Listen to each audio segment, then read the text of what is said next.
নমস্কার প্রিয় দর্শক বন্ধু, আপনারা জানেন যে গত কয়েকদিন থেকে ইলেকট্রাল বন্ড বা নির্বাচনী বন্ডের যে চাঁদা সেই সম্পর্কে আলোচনা চলছে।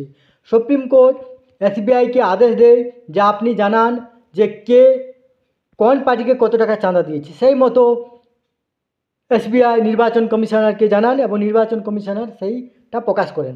তাতে দেখা যাচ্ছে যে এমএলএমপি বা পার্টির সংখ্যার বিচারে সবথেকে বেশি চাঁদা পেয়েছে তৃণমূল কংগ্রেস। আসুন এই নিয়ে আমরা আলোচনা করব।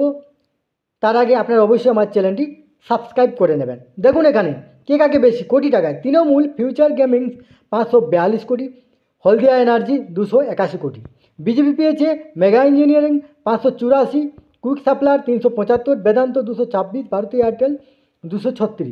কংগ্রেস পেয়েছে 110, ইস্টার্ন ইউপি পাওয়ার, বেদান্ত 104।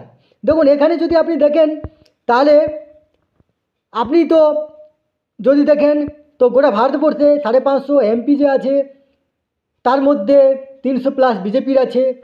গোটা ভারতবর্ষে যে 4000 এমএলএ আছে তার মধ্যে 1500+ এমএলএ আছে বিজেপির। সেখানে তো তার হাফ পাওয়ার কোথায়? গোটা ভারতবর্ষে যে রাজ্য আছে হাফ আছে বিজেপি শাসিত। কিন্তু দেখার বিষয় যে তৃণমূল মাত্র একটা রাজ্যে আছে, মাত্র 22টা সাংসদ আছে ও 200+ বিধায়ক আছে, কিন্তু তারা সেকেন্ড পজিশনে চাঁদা পেয়েছে। আসুন এই নিয়ে সংবাদ পত্রিকাতে কী লিখেছে তা দেখব। এবং কংগ্রেস তো সবথেকে কম পাওয়ারের কথা, যে তাদের যে অবস্থা, ব্যবসায়ী তারা তো ব্যবসায়ী, তারা জানে যে কংগ্রেস সিপিএমের যে অবস্থা তারা আবার ফিরে আসবে না, তাই তাদেরকে চাঁদা দিয়ে কিছু লাভ নেই, এটা বুঝতে পেরেছে ব্যবসায়ীরা। আসুন সংবাদে কী লিখেছে দেখুন।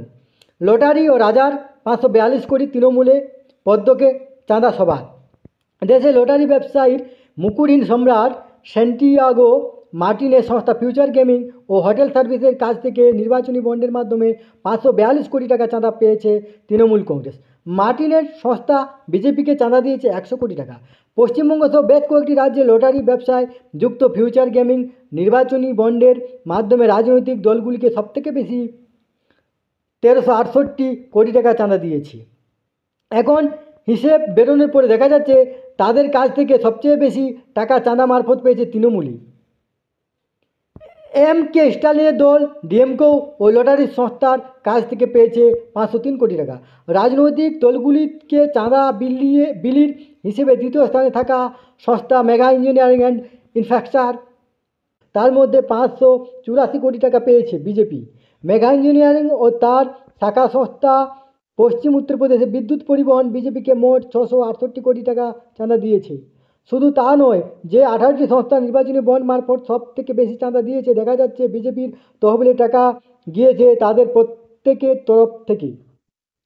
গোপনে রাজনৈতিক দলগুলিকে চাঁদা দেওয়ার জন্য তৈরি নির্বাচনী ও বন্ড সংক্রান্ত প্রাথমিক তথ্য প্রকাশ্যে আসার পরেই ফিউচার গেমিং নাম দেখা যায়। স্যান্টিয়াগো মার্টিনের এই সংস্থা মোট 1368 কোটি টাকা চাঁদা দিয়েছে।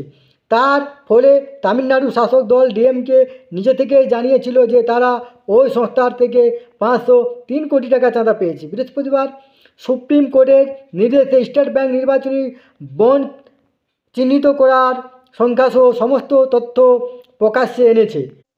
কোন রাজনৈতিক দল কবে কোন কর্পোরেট সংস্থা থেকে চাঁদা পেয়েছে তা স্পষ্টভাবে বোঝা গিয়েছে। তাতে দেখা যাচ্ছে মার্টিনের সংস্থা তৃণমূলকে সবথেকে বেশি চাঁদা দিয়েছে, যার অঙ্ক 542 কোটি। অর্থাৎ মার্টিনের মোট চাঁদা শতকরা 40 পেয়ে তৃণমূল পেয়েছে। ডিএমকের 503 কোটি টাকা ছাড়াও অন্ধ্রপ্রদেশের শাসক দল ওয়াইএসআর কংগ্রেস পেয়েছে 154 কোটি টাকা আর বিজেপি 100 কোটি টাকা। মোদী সরকারের চালু করা নির্বাচনী বন্ডের মাধ্যমে বিজেপি যে সবথেকে বেশি চাঁদা পেয়েছিল তা আগেই জানা গিয়েছিল। 2019 থেকে 2024 সালের মধ্যে মোট 12,769 কোটি টাকা চাঁদার প্রায় অর্ধেক 6,061 কোটি চাঁদা বিজেপি পেয়েছিল। মোট 1610 কোটি টাকা পেয়ে দ্বিতীয় স্থান তৃণমূল। তবে এতদিন জানা ছিল না যে কে কার থেকে কত টাকা পেয়েছে।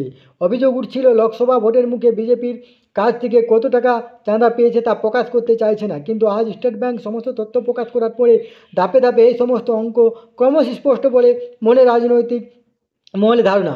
যেমন দেখা যাচ্ছে যে 18টি সংস্থা সবথেকে বেশি চাঁদা দিয়েছে, তাদের সকলের থেকেই টাকা পেয়েছে বিজেপি। আবার বিরোধীরা বলছে যে ইডি সিবিআইয়ের চাপে বিজেপিকে এত টাকা চাঁদা, তাহলে তৃণমূল কংগ্রেস যে দ্বিতীয় পজিশনে আছে, তাহলে তৃণমূল কংগ্রেসের কোথায় আছে ইডি সিবিআই? এটাও তো হতে পারে যে যে ব্যবসায়ী, তারা তো ব্যবসায়ী, তারা জানে যে যে সকল দলগুলোর অস্তিত্ব নেই তাদেরকে চাঁদা দিয়ে লাভ কী, যারা রাজত্ব করছে তাদেরকে চাঁদা দেবো, তাহলে সুযোগ সুবিধা পাওয়া যাবে। এই তথ্যটি আপনাদের সাথে শেয়ার করলাম। ধন্যবাদ, সুস্থ থাকবেন, ভালো থাকবেন।